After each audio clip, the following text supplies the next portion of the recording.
دوستو، خداوند کا کلام آپ تک پہنچا ہے۔ پلیز لائک اور شیئر لازمی کیجیے۔ God bless you.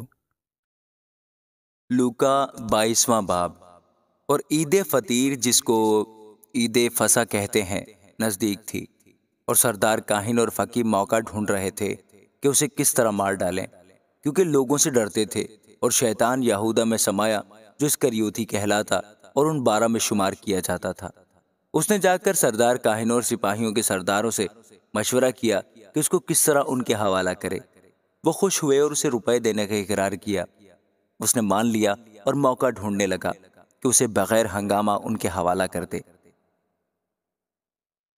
اور عید فطیر کا دن آیا، جس میں فصح ذبح کرنا فرض تھا، اور یسوع نے پطرس اور یوحنا کو یہ کہہ کر بھیجا کہ جا کر ہمارے کھانے کے لیے فصح تیار کرو۔ انہوں نے اس سے کہا، تو کہاں چاہتا ہے کہ ہم تیار کریں؟ اس نے ان سے کہا، دیکھو، شہر میں داخل ہوتے ہی تمہیں ایک آدمی پانی کا گھڑا لیا ہوئے ملے گا۔ جس گھر میں وہ جائے، اس کے پیچھے چلے جانا، اور گھر کے مالک سے کہنا کہ استاد تجھ سے کہتا ہے، وہ مہمان خانہ کہاں ہے جس میں میں اپنے شاگردوں کے ساتھ فصح کھاؤں؟ وہ تمہیں ایک بڑا بالا خانہ آراستہ کیا ہوا دکھائے گا، وہیں تیاری کرنا۔ انہوں نے جا کر جیسا اس نے ان سے کہا تھا ویسا ہی پایا اور فصح تیار کیا۔ جب وقت ہو گیا تو وہ کھانا کھانے بیٹھا، اور رسول اس کے ساتھ بیٹھے۔ اس نے ان سے کہا، مجھے بڑی آرزو تھی کہ دکھ سہنے سے پہلے یہ فصح تمہارے ساتھ کھاؤں، کیونکہ میں تم سے کہتا ہوں کہ اسے کبھی نہ کھاؤں گا جب تک وہ خدا کی بادشاہی میں پورا نہ ہو۔ پھر اس نے پیالہ لے کر شکر کیا اور کہا کہ اس کو لے کر آپس میں بانٹ لو، کیونکہ میں تم سے کہتا ہوں کہ انگور کا شیرہ اب سے کبھی نہ پیوں گا جب تک خدا کی بادشاہی نہ آلے۔ پھر اس نے روٹی لی اور شکر کر کے توڑی، اور یہ کہہ کر ان کو دی کہ یہ میرا بدن ہے جو تمہارے واسطے دیا جاتا ہے، میری یادگاری کے لیے یہی کیا کرو۔ اور اسی طرح کھانے کے بعد پیالہ یہ کہہ کر دیا کہ یہ پیالہ میرے اس خون میں نیا عہد ہے جو تمہارے واسطے بہایا جاتا ہے، مگر دیکھو، میرے پکڑوانے والے کا ہاتھ میرے ساتھ میز پر ہے۔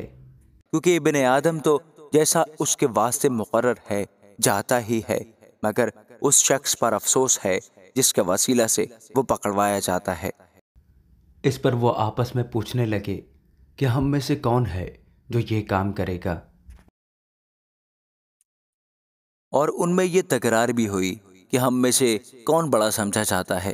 اس نے ان سے کہا کہ غیر قوموں کے بادشاہ ان پر حکومت چلاتے ہیں، اور جو ان پر اختیار رکھتے ہیں خداوند نعمت کہلاتے ہیں، مگر تم ایسے نہ ہونا، بلکہ جو تم میں بڑا ہے وہ چھوٹے کی مانند، اور جو سردار ہے وہ خدمت کرنے والے کی مانند بنے۔ کیونکہ بڑا کون ہے، وہ جو کھانا کھانے بیٹھا یا وہ جو خدمت کرتا ہے؟ کیا وہ نہیں جو کھانا کھانے بیٹھا ہے؟ لیکن میں تمہارے درمیان خدمت کرنے والے کی مانند ہوں۔ مگر تم وہ ہو جو میری آزمائشوں میں برابر میرے ساتھ رہے، اور میرے باپ نے میرے لیے ایک بادشاہی مقرر کی ہے، میں بھی تمہارے لیے مقرر کرتا ہوں، تاکہ میری بادشاہی میں میری میز پر کھاؤ پیو، بلکہ تم تختوں پر بیٹھ کر اسرائیل کے 12 قبیلوں کا انصاف کرو گے۔ شمعون، شمعون، دیکھ، شیطان نے تم لوگوں کو مانگ لیا تاکہ گیہوں کی طرح پھٹکے، لیکن میں نے تیرے لیے دعا کی کہ تیرا ایمان جاتا نہ رہے، اور جب تو رجوع کرے تو اپنے بھائیوں کو مضبوط کرنا۔ اس نے اس سے کہا، اے خداوند، تیرے ساتھ میں قید ہونے بلکہ مرنے کے لیے بھی تیار ہوں۔ اس نے کہا، اے پطرس، میں تجھ سے کہتا ہوں کہ آج مرغ بانگ نہ دے گا جب تک تو 3 بار میرا انکار نہ کرے کہ مجھے نہیں جانتا۔ پھر اس نے ان سے کہا کہ جب میں نے تمہیں بٹوے اور جھولی اور جوتی بغیر بھیجا تھا تو کیا تم کسی چیز کے محتاج رہے تھے؟ انہوں نے کہا، کسی چیز کے نہیں۔ اس نے ان سے کہا، مگر اب جس کے پاس بٹوا ہو وہ اسے لے، اور اسی طرح جھولی بھی، اور جس کے پاس نہ ہو وہ اپنی پوشاک بیچ کر تلوار خریدے، کیونکہ میں تم سے کہتا ہوں کہ یہ جو لکھا ہے کہ وہ بدکاروں میں گنا گیا، اس کا میرے حق میں پورا ہونا ضرور ہے۔ اس لیے کہ جو کچھ مجھ سے نسبت رکھتا ہے وہ پورا ہونا ہے۔ انہوں نے کہا، اے خداوند، دیکھ، یہاں 2 تلواریں ہیں، اس نے ان سے کہا بہت ہیں۔ پھر وہ نکل کر اپنے دستور کے موافق زیتون کے پہاڑ کو گیا اور شاگرد اس کے پیچھے ہو لیے، اور اس جگہ پہنچ کر اس نے ان سے کہا دعا کرو کہ آزمائش میں نہ پڑو، اور وہ ان سے بامشکل الگ ہو کر کوئی پتھر کا ٹپا آگے بڑھا اور گھٹنے ٹیک کر یوں دعا کرنے لگا کہ اے باپ، اگر تو چاہے تو یہ پیالہ مجھ سے ہٹا لے، تو بھی میری مرضی نہیں بلکہ تیری ہی مرضی پوری ہو۔ اور آسمان سے ایک فرشتہ اس کو دکھائی دیا اور اسے تقویت دیتا تھا۔ پھر وہ سخت پریشانی میں مبتلا ہو کر اور بھی دل سوزی سے دعا کرنے لگا، اور اس کا پسینہ گویا خون کی بڑی بڑی بوندیں ہو کر زمین پر ٹپکتا تھا۔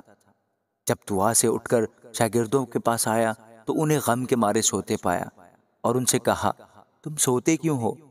اٹھ کر دعا کرو تاکہ آزمائش میں نہ پڑو۔ وہ یہ کہہ ہی رہا تھا کہ دیکھو ایک بھیڑ آئی۔ ان 12 میں سے وہ جس کا نام یہودا تھا ان کے آگے آگے تھا۔ وہ یسوع کے پاس آیا کہ اس کا بوسہ لے۔ یسوع نے اس سے کہا اے یہودا، کیا تو بوسہ لے کر ابن آدم کو پکڑواتا ہے؟ جب اس کے ساتھیوں نے معلوم کیا کہ کیا ہونے والا ہے تو کہا اے خداوند، کیا ہم تلوار چلائیں؟ اور ان میں سے ایک نے سردار کاہن کے نوکر پر چلا کر اس کا دہنا کان اڑا دیا۔ یسوع نے جواب میں کہا اتنے پر کفایت کرو، اور اس کے کان کو چھو کر اس کو اچھا کیا۔ پھر یسوع نے سردار کاہنوں اور ہیکل کے سرداروں اور بزرگوں سے جو اس پر چڑھ آئے تھے کہا کیا تم مجھے ڈاکو جان کر تلواریں اور لاٹھیاں لے کر نکلے ہو؟ جب میں ہر روز ہیکل میں تمہارے ساتھ تھا تو تم نے مجھ پر ہاتھ نہ ڈالا، لیکن یہ تمہاری گھڑی اور تاریکی کا اختیار ہے۔ پھر وہ اسے پکڑ کر لے چلے اور سردار کاہن کے گھر میں لے گئے، اور پترس فاصلے پر اس کے پیچھے پیچھے جاتا تھا۔ اور جب انہوں نے صحن کے بیچ میں آگ جلائی اور مل کر بیٹھے تو پترس ان کے بیچ میں بیٹھ گیا، اور ایک لونڈی نے اسے آگ کی روشنی میں بیٹھا ہوا دیکھ کر اس پر خوب نگاہ کی اور کہا یہ بھی اس کے ساتھ تھا، مگر اس نے یہ کہہ کر انکار کیا کہ اے عورت، میں اسے نہیں جانتا۔ تھوڑی دیر کے بعد کوئی اور اسے دیکھ کر کہنے لگا کہ تو بھی انہی میں سے ہے۔ پترس نے کہا میاں، میں نہیں ہوں۔ کوئی گھنٹے بھر کے بعد ایک اور شخص یقینی طور سے کہنے لگا کہ یہ آدمی بے شک اس کے ساتھ تھا، کیونکہ گلیلی ہے۔ پترس نے کہا میاں، میں نہیں جانتا کہ تو کیا کہتا ہے۔ وہ کہہ ہی رہا تھا کہ اسی دم مرغ نے بانگ دی، اور خداوند نے پھر کر پترس کی طرف دیکھا، اور پترس کو خداوند کی وہ بات یاد آئی جو اس نے کہی تھی کہ آج مرغ کے بانگ دینے سے پہلے تو 3 بار میرا انکار کرے گا، اور وہ باہر جا کر زار زار رو دیا۔ اور جو آدمی یسوع کو پکڑے ہوئے تھے اس کو ٹھٹوں میں اڑاتے اور مارتے تھے، اور اس کی آنکھیں بند کر کے اس سے پوچھتے تھے کہ نبوت سے بتا تجھے کس نے مارا، اور انہوں نے تانا سے اور بھی بہت سی باتیں اس کے خلاف کہیں۔ جب دن ہوا تو سردار کاہن اور فقیہ یعنی قوم کے بزرگوں کی مجلس جمع ہوئی، اور انہوں نے اسے اپنی صدر عدالت میں لے جا کر کہا کہ اگر تو مسیح ہے تو ہم سے کہہ دے۔ اس نے ان سے کہا اگر میں تم سے کہوں تو تم یقین نہ کرو گے، اور اگر پوچھوں تو جواب نہ دو گے، لیکن اب سے ابن آدم قادر مطلق خدا کی دہنی طرف بیٹھا رہے گا۔ اس پر ان سب نے کہا پس کیا تو خدا کا بیٹا ہے؟ اس نے ان سے کہا تم خود کہتے ہو، کیونکہ میں ہوں۔ انہوں نے کہا اب ہمیں گواہی کی کیا حاجت رہی، کیونکہ ہم نے خود اسی کے منہ سے سن لیا ہے۔ آمین۔